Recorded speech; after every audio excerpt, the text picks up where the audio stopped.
हाँ जी, नमस्कार आप सभी को। आप सभी का स्वागत है अपने इस YouTube चैनल एड्यूरोही पर। मैं आपका अपना विजय भारत आप सभी का स्वागत करता हूं। जैसे कि आपको पता है, हम डेली करंट अफेयर्स एनालिसिस किया करते हैं विद एमसीक्यूज। इसी के साथ में हम एक सीरीज चलाया करते हैं आज का इतिहास, यानी कि आज के दिन इतिहास में क्या घटित हुआ था, उनमें से कुछ महत्वपूर्ण घटनाएं हम कवर करते हैं और उनसे संबंधित मल्टीपल चॉइस क्वेश्चन भी आपसे पूछते हैं। तो जो हमारी ये सुबह की कक्षा है वो 6 बजे प्रीमियर लगाई जाती है अपने इस YouTube चैनल एड्यूरोही ऑफिशियल पर। आज 17 मई के दिन आप सभी का सुप्रभात सीरीज में भरपूर अभिनंदन है। जितनी भी क्लासेस आपकी आज तक हुई हैं सभी की पीडीएफ मैंने प्रोवाइड करवा दी है टेलीग्राम चैनल पे, तो वहां से आप पीडीएफ डाउनलोड कर सकते हैं। और साथ में आपको डेली एक मल्टीपल चॉइस क्वेश्चन भी मिलता है। इसी के साथ में आपको एक सूचना और भी देते हैं कि जब आप YouTube पे क्लिक करेंगे तो वहां पे कम्युनिटी नाम का एक ऑप्शन होता है। कम्युनिटी पे जब आप क्लिक करेंगे तो वहां पर आपको ढेरों सारे मल्टीपल चॉइस क्वेश्चन मिल जाएंगे विद बेस्ट एक्सप्लेनेशन। तो आप सभी हमें फॉलो कर सकते हैं ट्विटर, एक्स पे, टेलीग्राम पे, इंस्टाग्राम पे। इसी के साथ में यहां पर व्हाट्सएप नंबर दिया गया है, आप संपर्क कर सकते हैं 8307730527।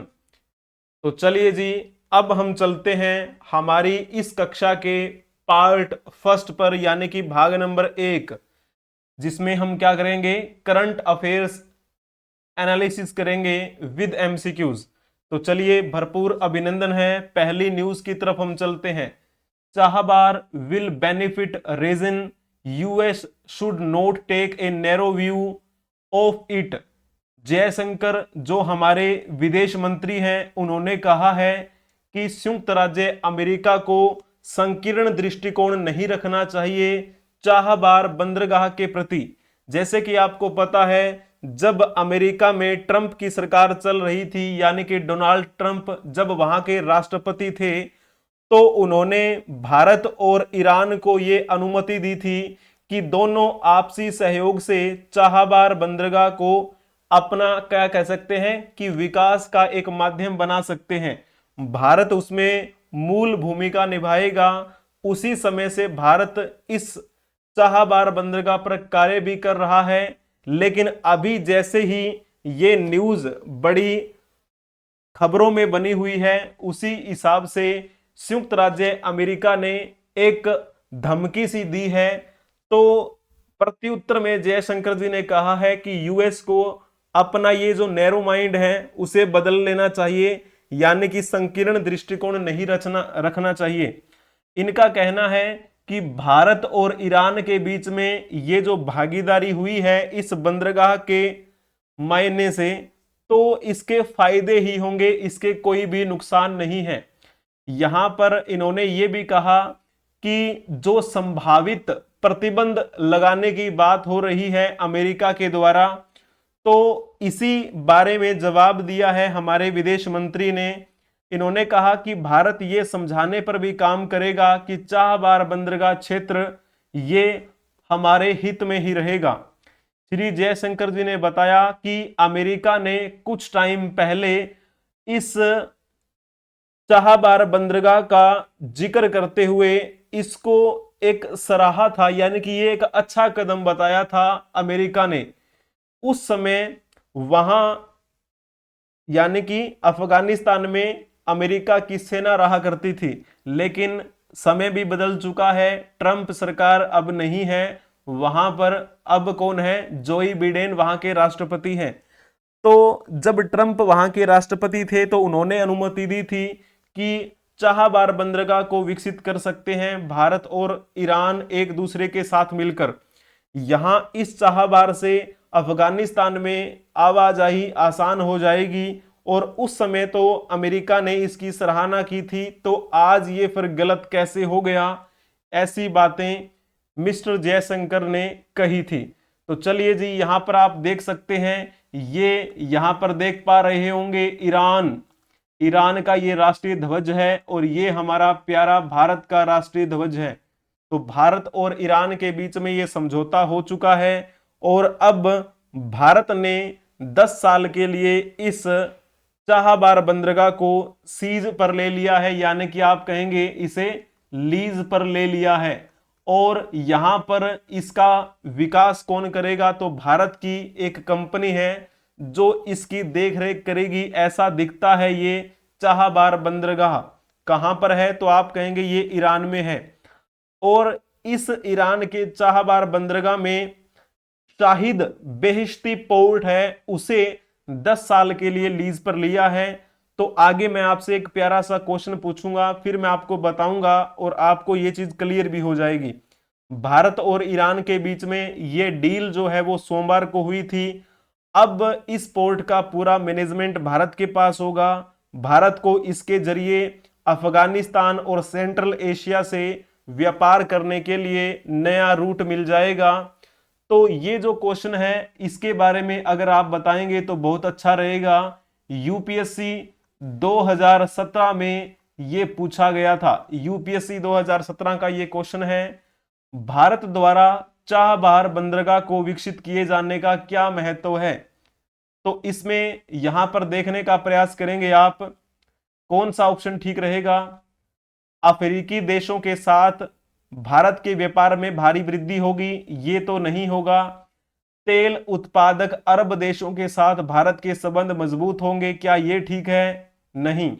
भारत अफगानिस्तान और मध्य एशिया तक पहुंच के लिए पाकिस्तान पर निर्भर नहीं होगा। तो जिन्होंने सी ऑप्शन टिक किया होगा उनका बिल्कुल ठीक रहेगा। इस चाहबार बंदरगाह को विकसित करने का यही महत्व रहेगा कि भारत अफगानिस्तान के साथ संपर्क कर सकता है, मध्य एशिया के साथ भी भारत का संपर्क हो जाएगा। अब भारत को अफगानिस्तान में कोई भी सामान पहुंचाने के लिए यानी कि वहां पर आवाजाही के लिए पाकिस्तान पर निर्भर नहीं होना पड़ेगा। तो ये यूपीएससी 2017 में पूछा गया ये क्वेश्चन है। तो ये जो पोर्ट है चाहबार पोर्ट, भारत और अफगानिस्तान को व्यापार के लिए वैकल्पिक रास्ता मुहैया करवा रहा है।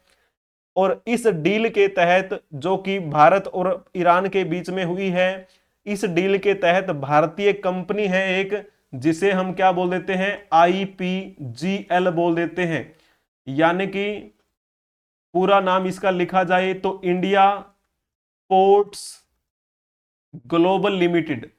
ये जो कंपनी है यही कंपनी वहां की देखरेख करेगी, वहां का मैनेजमेंट का कार्य संभालेगी। तो इस कंपनी ने चाहबार पोर्ट में $120 मिलियन का निवेश करने की बात कही है। और चाहबार पोर्ट के समझौते के लिए भारत से केंद्रीय मंत्री सर्बानंद सोनोवाल को भेजा गया था।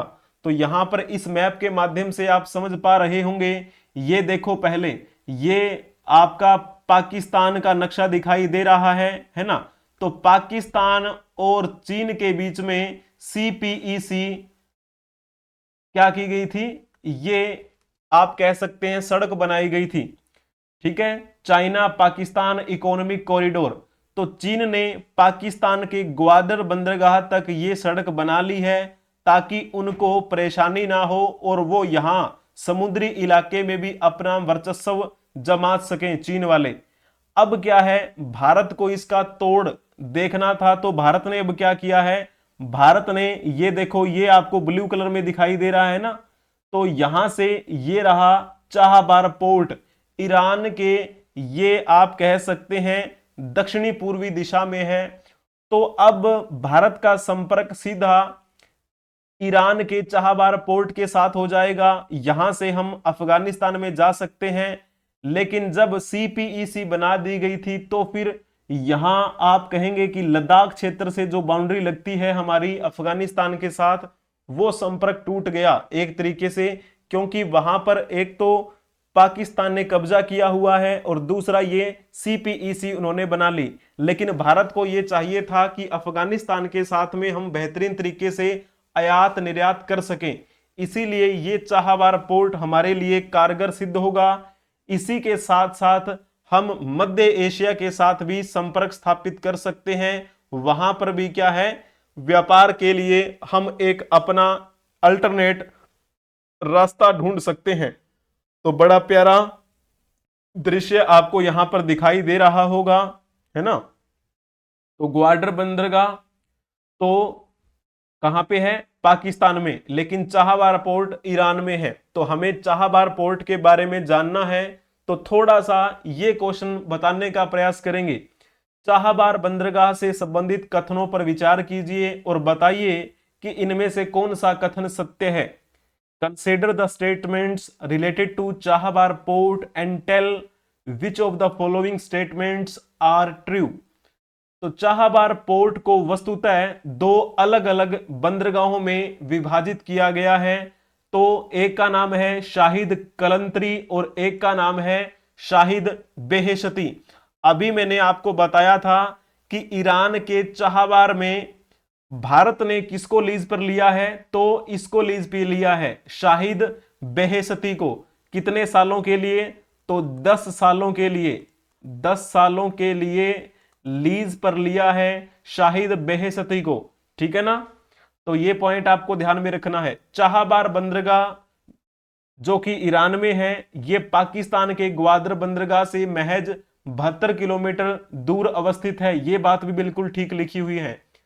चाहबार बंदरगाह दक्षिणी पूर्वी ईरान में ओमान की खाड़ी में स्थित है। ये पॉइंट भी ठीक है, यानी कि सभी पॉइंट ठीक हैं। जिन्होंने लिखा होगा ना ऑल ऑफ दी अबो, उनका बिल्कुल ठीक रहेगा। बहुत ही अच्छी बात है, अति उत्तम। यहां पर इस मैप के माध्यम से समझने का प्रयास करेंगे। ये रहा आपका मुंबई, मुंबई से ये रास्ता जाएगा सीधा कहां पे, चाहबार पोर्ट में। और ये है आपका ईरान, ईरान की डायरेक्शन बना के देखेंगे आप तो पूर्व पश्चिम, यहां पर आप कह सकते हैं ये तो दक्षिणी दिशा हुई और ये पूर्वी। तो ईरान के कौन सी डायरेक्शन में है, तो आप कहेंगे दक्षिणी पूर्वी दिशा में पड़ता है हमारा ये चाहबार पोर्ट। यही तो पॉइंट तीसरे में लिखा हुआ था, चाहबार बंदरगाह दक्षिणी पूर्वी ईरान में ओमान की खाड़ी में स्थित है। ये रहा आपका ओमान, और इसके साथ में जो यहां पर आपको ब्लू कलर में पानी ही पानी दिखाई दे रहा है, तो ये कौन सी खाड़ी है, ओमान की खाड़ी है ये। तो ईरान में है आपका ये चाहबार पोर्ट। तो भारत और ईरान के बीच में ये साझेदारी बहुत महत्वपूर्ण होने वाली है। भारत इस के माध्यम से मध्य एशिया में व्यापार भी करेगा और अफगानिस्तान के साथ पाकिस्तान पर बिना निर्भर हुए व्यापार करेगा। तो अब हमें अफगानिस्तान के साथ में अगर व्यापार करना है तो पाकिस्तान पर निर्भर हमें नहीं होना पड़ेगा। इस पोर्ट की मदद से ईरान, अफगानिस्तान, आर्मेनिया, अजरबैजान, रूस, मध्य एशिया, यूरोप के साथ भारत अपना सीधा व्यापार कर सकता है। ईरान और भारत ने 2018 में चाहबार पोर्ट तैयार करने का समझौता किया था। हालांकि उससे पहले ही बातें शुरू हो गई थी। तो पहले क्या होता था कि भारत से अफगानिस्तान में कोई भी माल भेजना होता था तो उस माल को पाकिस्तान से ले जाना पड़ता था। हालांकि दोनों देशों में आपको पता है सीमा विवाद चलता रहता है, तो पाकिस्तान के अलावा हमें एक नया विकल्प चाहिए था और ये नया विकल्प मिल गया है। इस चाहबार बंदरगाह के विकास के बाद से अफगानिस्तान माल भेजने का ये अच्छा रास्ता होगा। भारत अफगानिस्तान को गेहूं भी इसी रास्ते से भेज रहा है। अफगानिस्तान के अलावा यह पोर्ट भारत के लिए मध्य एशियाई देशों के रास्ते भी खोल देगा और साथ में इन देशों से गैस तेल भी इस पोर्ट के जरिए लाया जा सकता है। तो रणनीतिक दृष्टि से ये चाहबार बंदरगाह हमारे लिए बहुत महत्वपूर्ण है। तो चलिए जी, बहुत अच्छी बात है। अब हम चलते हैं नेक्स्ट न्यूज की तरफ। New and renewable energy secretary addresses world hydrogen summit 2024 highlights India's vision and capabilities in renewable energy and green hydrogen. नवीन एवं नवीकरणीय ऊर्जा सचिव ने विश्व हाइड्रोजन शिखर सम्मेलन 2024 को संबोधित किया। उन्होंने नवीकरणीय ऊर्जा और हरित हाइड्रोजन में भारत का विजन क्या है भारत की क्षमताएं क्या है, इन सब पर प्रकाश डाला। जैसे बात करते हैं, ये वर्ल्ड हाइड्रोजन समिट 2024 कहां पे हुआ, तो नीदरलैंड में इसका आयोजन किया गया था, रोटरडैम में। 15 तारीख की बात है, यानी कि परसों इसका ये आयोजन किया गया था।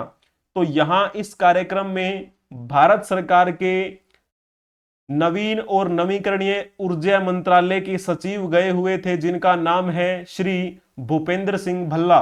तो वर्तमान में नवीन और नवीकरणीय ऊर्जा मंत्रालय के सचिव कौन है, तो भूपेंद्र सिंह भल्ला। ये उस नीदरलैंड के रोटरडैम में हो रहे विश्व स्तरीय हाइड्रोजन शिखर सम्मेलन में संबोधन दे रहे थे। उन्होंने कहा कि भारत किस प्रकार से इस हाइड्रोजन क्षेत्र में अपना विजन क्लियर रखे हुए है, कितनी क्षमताएं हैं, उन सब पर बातें इन्होंने की। The secretary underscored the comprehensive nature of the national green hydrogen mission, comprising components such as pilot project, research and development initiative and skill development program. तो इन्होंने कहा कि जो हमारे राष्ट्रीय स्तर पर भी एक मिशन शुरू किया गया है, जिसे राष्ट्रीय हरित हाइड्रोजन मिशन कहा गया है, उसकी व्यापक प्रकृति को भी रेखांकित किया इन्होंने। पायलट परियोजनाएं, अनुसंधान और विकास और भी अन्य कौशल विकास कार्यक्रम जैसे घटक शामिल हैं, उन सब के बारे में इन्होंने जानकारी दी।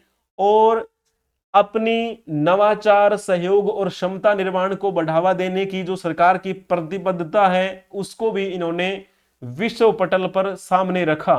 ठीक है ना। तो इस प्रकार हमें ये पॉइंट ध्यान में रखना है। यहां पर ये देख लीजिए, जब आप सर्च करेंगे ना वर्ल्ड हाइड्रोजन 2024, तब आपको ऐसा इंटरफेस दिखाई देगा उनकी ऑफिशियल वेबसाइट पर। तो ये फोटो मैंने एज इट इज वहां पर लगा दी है। नीदरलैंड में इसका ये आयोजन किया गया।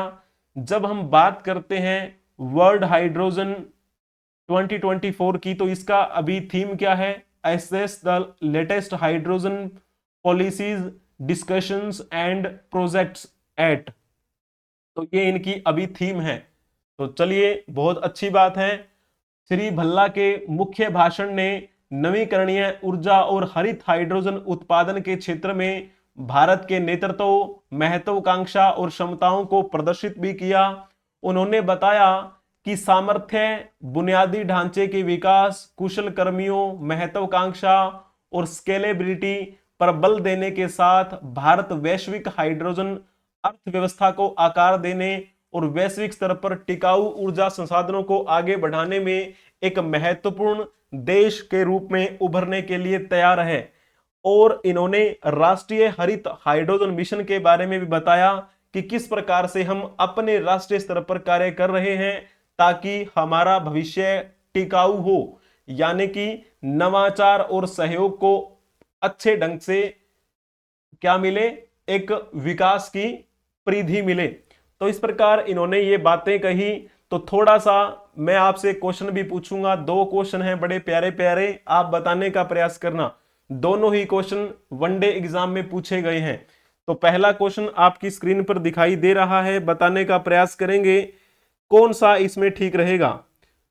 राष्ट्रीय हरित हाइड्रोजन मिशन कब शुरू किया गया था, तो इसमें कौन सा ऑप्शन आपका ठीक रहेगा। जिन्होंने लिखा होगा ना ऑप्शन सी, उनका बिल्कुल ठीक रहेगा। यानी कि हमारे भारत में राष्ट्रीय स्तर पर एक मिशन शुरू किया गया, राष्ट्रीय हरित हाइड्रोजन मिशन।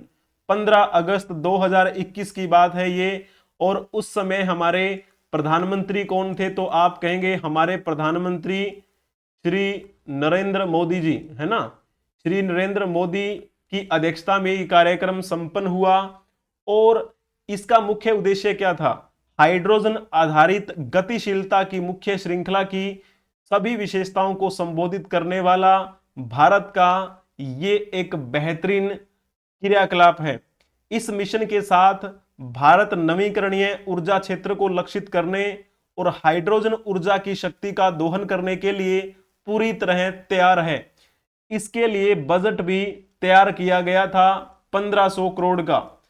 हाइड्रोजन ऊर्जा से कार्बन उत्सर्जन को कम करने की भविष्यवाणी की गई। यानी कि अगर हम हाइड्रोजन ऊर्जा का प्रयोग करते हैं तो इसमें क्या होगा, कार्बन उत्सर्जन कम हो जाएगा। और यही तो हमें चाहिए, क्योंकि अभी क्या है, टेम्परेचर आए साल बढ़ ही रहा है, ग्लेशियर पिघल रहे हैं, तो ये हमारे लिए अच्छा नहीं है, प्रकृति के लिए अच्छा नहीं है। इसीलिए कार्बन उत्सर्जन जितना कम हो सके उतना ही अच्छा है। इसीलिए विश्व स्तर पर हाइड्रोजन ऊर्जा का प्रयोग होना चाहिए, इसलिए विश्व स्तर पर यह समिट का आयोजन करवाया गया है, हर बार करवाया जाता है। और सभी देशों ने, यानी कि सभी ने नहीं तो कम से कम बहुत सारे देशों ने तो अपने राष्ट्रीय स्तर पर अपनी रणनीतियां बना भी ली हैं कि किस प्रकार से वो कार्य करेंगे। तो 2021 में 1.5 बिलियन टन तक बढ़ने के लिए ये तैयार है कार्बन उत्सर्जन, ठीक है ना। तो मुख्य उद्देश्य यही है कि भारत की बढ़ती नवीकरणीय क्षमता को हाइड्रोजन अर्थव्यवस्था से जोड़ना, ठीक है। तो इस प्रकार हमें बातें ध्यान में रखनी है। पृथ्वी पर बड़ी संख्या में हाइड्रोजन परमाणु पानी, पौधों, जानवरों और मनुष्यों में समाहित है, ठीक है।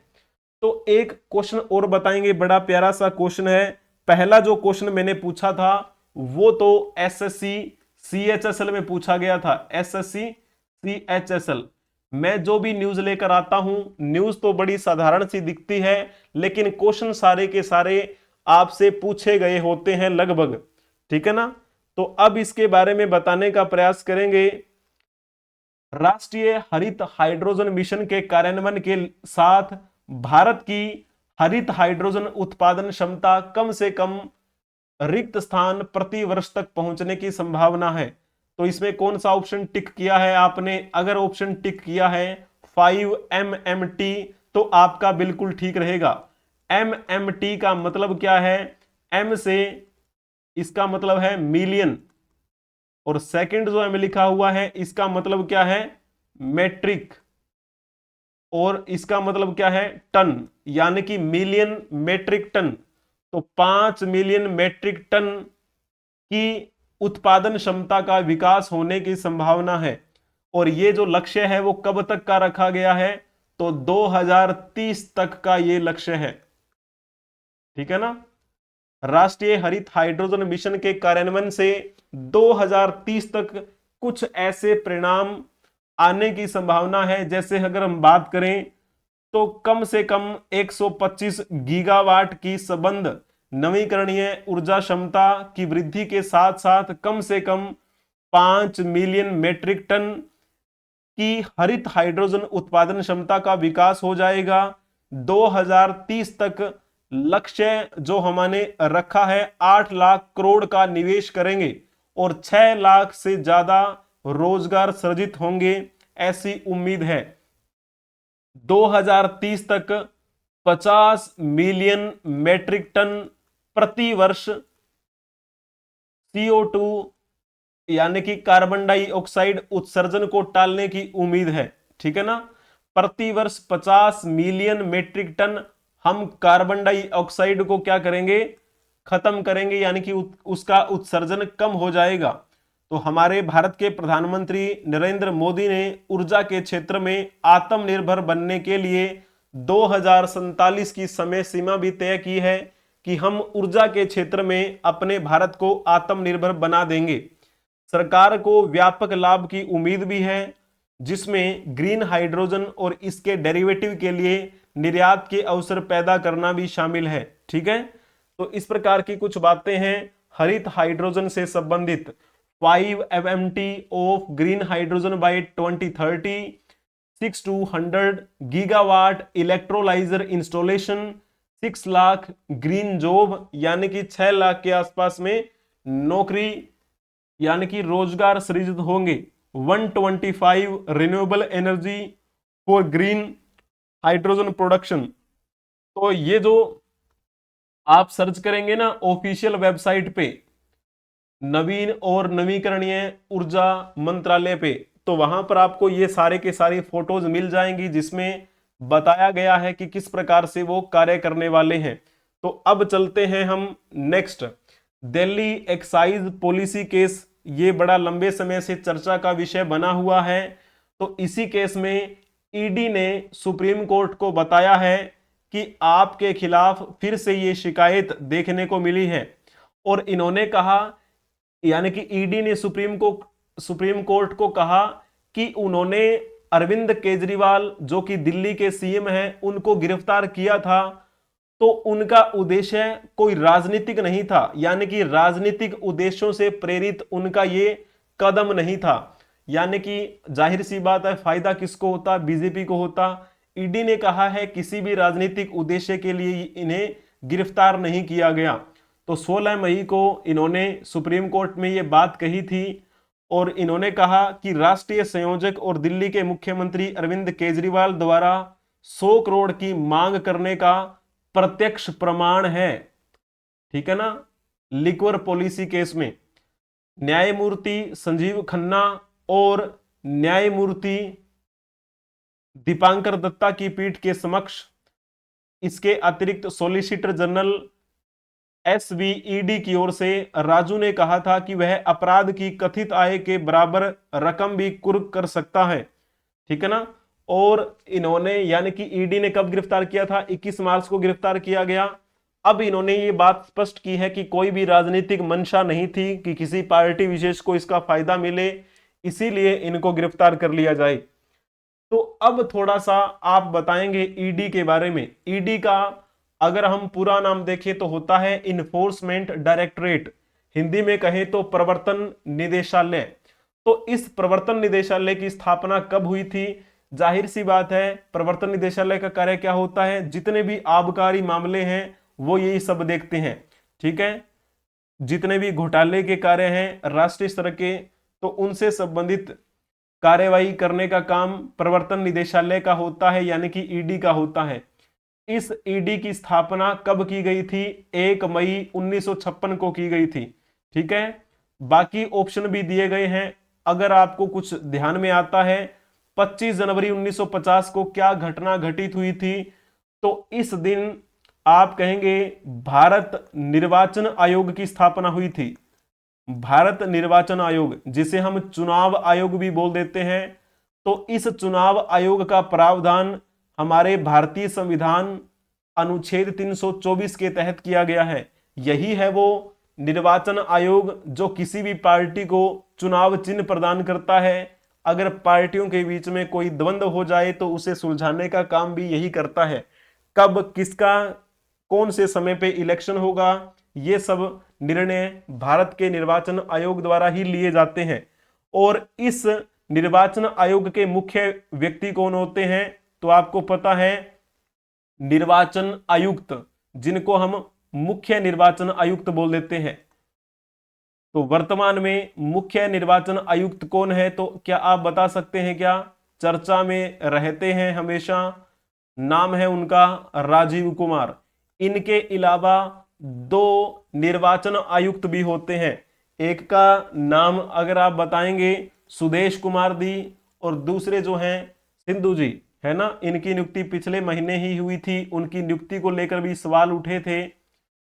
17 अप्रैल 1952 की जब हम बात करते हैं तो ये वो दिन है जब हमारे भारत में पहली लोकसभा का गठन हुआ था।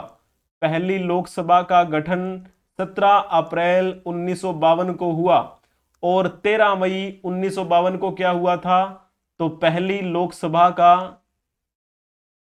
सत्र शुरू हुआ, यानी कि पहली लोकसभा का पहला सत्र शुरू। तो जब बात करते हैं हमारी पहली लोकसभा के अध्यक्ष कौन बने थे, तो नाम आता है GV मावलंकर का। तो जितनी भी क्लासेस मैंने आज तक ली हैं वो सारी की सारी PDF फॉर्मेट में आपको मैंने प्रोवाइड करवा दी हैं टेलीग्राम चैनल पे। तो वहां से आप क्या करेंगे, इसे डाउनलोड कर लेंगे। एक क्वेश्चन भी आपको वहां पर डेली मिल जाता है।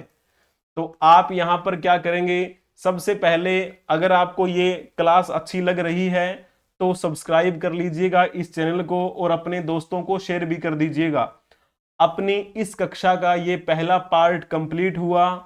अब हम चलेंगे हमारी इस कक्षा के दूसरे भाग की तरफ, जिसे हम क्या बोल देते हैं, टुडे इन हिस्ट्री, यानी कि आज के दिन इतिहास में क्या घटित हुआ था, या फिर आज के दिन की जो मुख्य घटनाएं हैं उनसे संबंधित बातें करेंगे और मल्टीपल चॉइस क्वेश्चन भी कवर करेंगे। तो चलिए 17 मई के दिन क्या स्पेशल होता है। तो 17 मई को विश्व स्तर पे एक दिवस मनाया जाता है जिसे हम कहते हैं विश्व दूरसंचार दिवस। 17 मई को इंग्लिश में कहें तो वर्ल्ड टेलीकम्युनिकेशन डे। विश्व दूरसंचार दिवस प्रत्येक वर्ष 17 मई को पूरे हर्षोल्लास के साथ मनाया जाता है। हर देश इसमें अपनी दूरसंचार क्षमता का एक कह सकते हैं कि विश्व पटल पर एक क्या कह सकते हैं कि अपना एक परिदृश्य पेश करते हैं कि हम कितना समृद्ध हुए हैं दूरसंचार के क्षेत्र में।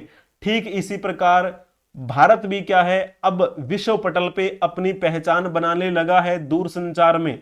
दूरसंचार क्रांति की बदौलत ही भारत की गिनती आज विश्व के कुछ तेजी से गति कर रहे देशों में होती है। इस क्रांति के कारण न केवल अन्य क्षेत्रों में फर्क पड़ रहा है बल्कि ग्रामीण भारत में भी टेक्नोलॉजी बेहतरीन होती चली जा रही है। जब बात करते हैं इस दिवस को मनाए जाने की परंपरा कब शुरू हुई थी, तो बात है ये 17 मई 1865 की। तो इस दिवस को मनाने की शुरुआत हुई थी, ठीक है ना, ताकि हर देश इसके प्रति जागरूक हो, दूरसंचार की जो टेक्निक है उसको अपनाए और अपना देश का भी विकास करे और उस देश में रह रहे लोगों का जीवन भी क्या है एक बेहतरीन बने। तो एक जागरूकता फैलाना दूरसंचार के प्रति, यही इसका उद्देश्य है। प्रत्येक वर्ष ये 17 मई को मनाया जाता है। आजकल का आपको पता है मॉडर्न टाइम है, मोबाइल का यूज होता है, टेलीफोन का यूज तो आजकल कम हो गया है, इंटरनेट आज सभी लोगों की जरूरत बन गई है, इसके बिना जीवन की कल्पना ही अधूरी है। आज यह इंसान के व्यक्तिगत जीवन से लेकर व्यवसायिक जीवन में पूरी तरीके से प्रवेश कर चुका है। पहले जहां किसी से संपर्क साधने के लिए लोगों को काफी मशक्कत करनी पड़ती थी, लोग एक दूसरे से मिला करते थे, लेकिन आज क्या है, यहां से बैठे हम किसी भी देश में किसी दूसरे इंसान से बात कर सकते हैं। तो यही तो है दूर संचार, यानी कि दूर बैठे व्यक्ति के साथ हम अपना संचार स्थापित कर सकें, अपना कांटेक्ट कर सकें। तो व्यक्ति कुछ ही सेकंड में बेहद आसानी से अपने दोस्तों के साथ बात कर सकते हैं, सगे संबंधियों से संपर्क साध सकते हैं। अगर आप कहीं बाहर रह रहे हैं अपने माता पिता से दूर, तो आप मोबाइल के माध्यम से, वीडियो कॉल के माध्यम से बात कर सकते हैं, है ना। तो यही तो है अपनी अर्थव्यवस्था में किस प्रकार से दूर संचार एक महत्वपूर्ण भूमिका बनकर उभरा है। तो 2006 की बात है, नवंबर 2006 में टर्की में एक आयोजन किया गया था, कॉन्फ्रेंस की गई, उसमें निर्णय लिया गया था कि विश्व दूरसंचार दिवस के साथ में सूचना एवं सोसाइटी दिवस भी एक साथ ही मनाया जाएगा। ठीक है, सूचना दिवस और सोसाइटी दिवस और विश्व दूरसंचार दिवस एक साथ ही मनाए जाएंगे तीनों। ये निर्णय कब लिया गया? 2006 में लिया गया था। तो दूरसंचार के क्षेत्र में भारत भी बड़ा आगे बढ़ चुका है। अभी 5G आने वाला है, आ ही चुका है एक तरीके से, और कुछ ही टाइम में एक बढ़िया विकास हमारा देश कर लेगा, विश्व स्तर पे हमारी ये पहचान भी बनेगी। ठीक है ना। तो किस प्रकार से ये घटनाक्रम रहा, तो आज जैसे कि आपको पता है 17 मई है, तो कल यानी कि शाम के दिन भारत के द्वारा ये कार्यक्रम आयोजित किया गया था कि विश्व दूरसंचार और सूचना सोसाइटी दिवस की पूर्व संध्या पर भारत के लोग गर्व कर सकें कि उन्होंने क्या पा लिया है। भारत के नेतृत्व में नागरिकों को सशक्त बनने का मौका मिला, डिजिटल रूप से हम सशक्त होते चले जा रहे हैं, और हालिया वर्षों में भारतीय दूरसंचार क्षेत्र में महत्वपूर्ण विकास देखने को मिला है। इस परिवर्तनकारी युग में जैसे हम बात करते हैं अभूतपूर्व डेटा की खपत, विशाल उपयोगकर्ता आधार, इस प्रकार के हमें कई स्टार्टअप जैसे देखने को मिले हैं। आज भारत में 6 लाख से अधिक गांवों के साथ 4G का कवरेज फुटप्रिंट का आंकड़ा देखने को मिलता है और कुछ जगह पर तो 5G भी आ चुका है लगभग 4.42 लाख के आसपास में। ठीक है, तो धीरे धीरे और भी विकास होता चला जा रहा है। AI का जमाना अभी शुरू हुआ है, अब आर्टिफिशियल इंटेलिजेंस का दौर भी अभी हमें देखने को मिल रहा है। फिर चलते हैं हम एक और बात जानने के लिए, यानी कि 17 मई के दिन विश्व स्तर पे एक और दिवस मनाया जाता है जिसे हम कहते हैं विश्व उच्च रक्तचाप दिवस, यानी कि वर्ल्ड हाइपरटेंशन डे। इस दिवस को मनाने की शुरुआत विश्व स्तर पे कब हुई थी? तो आप कहेंगे 2005 से ये दिवस मनाया जा रहा है। उच्च रक्तचाप क्या होता है? यानी कि ये एक गंभीर समस्या है, इसके बारे में लोगों को, यानी कि पूरे विश्व के लोगों को जागरूकता फैलाना, तो जागरूक करना पूरे लोगों को, यही तो मुख्य उद्देश्य है। उच्च रक्तचाप, उच्च रक्तचाप यानी कि इसका मतलब क्या है? हाइपरटेंशन हो जाना। यानी कि अगर आपकी जीवन शैली निष्क्रिय है, आपको अधिक तनाव है, या फिर आपको शुगर है, अधिक आप नशा करते हैं, मोटापा आपको ज्यादा है, आप वसायुक्त भोजन लेते हैं, तो इस तरह के जो लोग होते हैं उनको अधिक खतरा होता है, क्योंकि इनका कोलेस्ट्रॉल, ट्राइग्लिसराइड और VLDL, LDL उनका ये अधिक होता है। इसी वजह से क्या होता है? हाइपरटेंशन हो जाता है। इसी बीमारी से बचने के लिए, यानी कि इसके क्या क्या घातक परिणाम हो सकते हैं, इसकी जानकारी लोगों तक पहुंचाना, यही तो उद्देश्य है इस दिवस को मनाने का। हाई ब्लड प्रेशर, हाइपरटेंशन, उच्च रक्तचाप, यानी कि ब्लड प्रेशर जो है वो हाई हो जाना, उसके खतरे, उसे कंट्रोल कैसे किया जाए, उससे कैसे बचा जाए, ठीक करने के क्या क्या तरीके हो सकते हैं, उनके बारे में ये जानकारी लोगों के पास होनी चाहिए। यही तो इसका मुख्य उद्देश्य है। हाइपरटेंशन यानी कि आप ये कह सकते हैं कि हमारे शरीर में मौजूद होता है रक्त, तो 24 घंटे लगातार दौड़ता रहता है खून, लेकिन रक्त के माध्यम से शरीर के सभी अंगों तक ऊर्जा और पोषण के लिए जरूरी ऑक्सीजन, ग्लूकोज, विटामिन, मिनरल्स आदि पहुंचते हैं।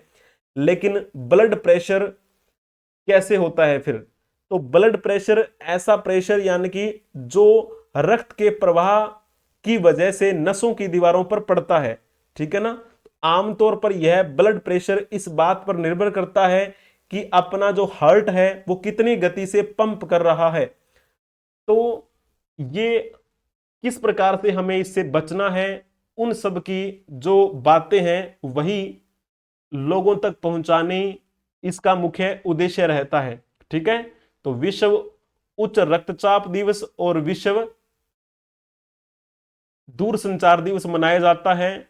अब चलो जी हम चलते हैं हमारी 17 मई के दिन जिनकी जयंती मनाई जाती है, यानी कि जिनका जन्म हुआ था इस दिन। यहां पर ये फोटो आपको दिखाई दे रही होगी। इनका नाम क्या है? इनका नाम है एडवर्ड जेनर। ये नाम आपने भरपूर सुना होगा, एडवर्ड जेनर।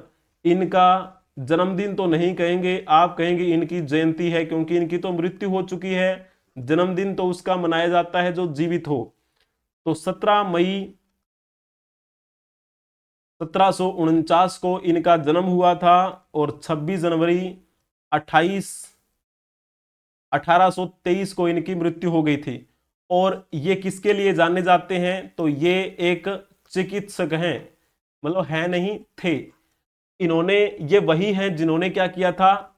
चेचक के टीके का आविष्कार किया। चेचक के टीके के आविष्कारक, तो नाम किसका आएगा? एडवर्ड जेनर का। ये आपने बहुत बार क्वेश्चन देखा भी होगा, है ना? तो चेचक के टीके का आविष्कार करने वाले एडवर्ड जेनर की आज यानी कि 17 मई के दिन जयंती है। जब आपसे इस प्रकार का कोई क्वेश्चन पूछा जाए कि निम्नलिखित में से किसने चेचक के टीके का आविष्कार किया, तो चुपचाप आप कमेंट में लिख देंगे एडवर्ड जेनर का नाम। बाकी ऑप्शन भी आपको दिखाई दे रहा होगा, रुडोल्फ डीजल की बात करते हैं तो इन्होंने क्या किया था, इन्होंने डीजल इंजन का आविष्कार किया था, diesel engine. Thomas Alva Edison की बात कर रहे होते हैं तो इन्होंने बल्ब का आविष्कार किया। ग्राहम बेल की बात कर रहे होते हैं तो इन्होंने टेलीफोन का आविष्कार किया था। ठीक है, कई बार आपको पढ़ने को मिलेगा माइक्रोफोन, ठीक है ना, तो इसका आविष्कार करने वाले ग्राहम बेल थे। वहीं जब हम बात करते हैं चेचक के टीके का आविष्कारक कौन था, तो नाम लिख देना आप एडवर्ड जेनर का, ठीक है ना। ये एक काय चिकित्सक से विश्व में इनका नाम इसी वजह से प्रसिद्ध है कि ये चेचक जैसी जो एक घातक बीमारी है उसका इन्होंने तोड़ ढूंढ लिया था। जैसे कि बात करते हैं करोड़ों लोगों को ये बीमारी हो जाती, ठीक है, अगर ऐसा आविष्कार नहीं होता तो चलिए जी अब हम चलते हैं 17 मई के दिन जिनकी पुण्यतिथि है, यानी कि जिनकी मृत्यु हुई थी।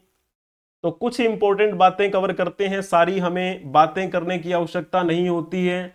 इनका नाम है सीपी कृष्णन नायर।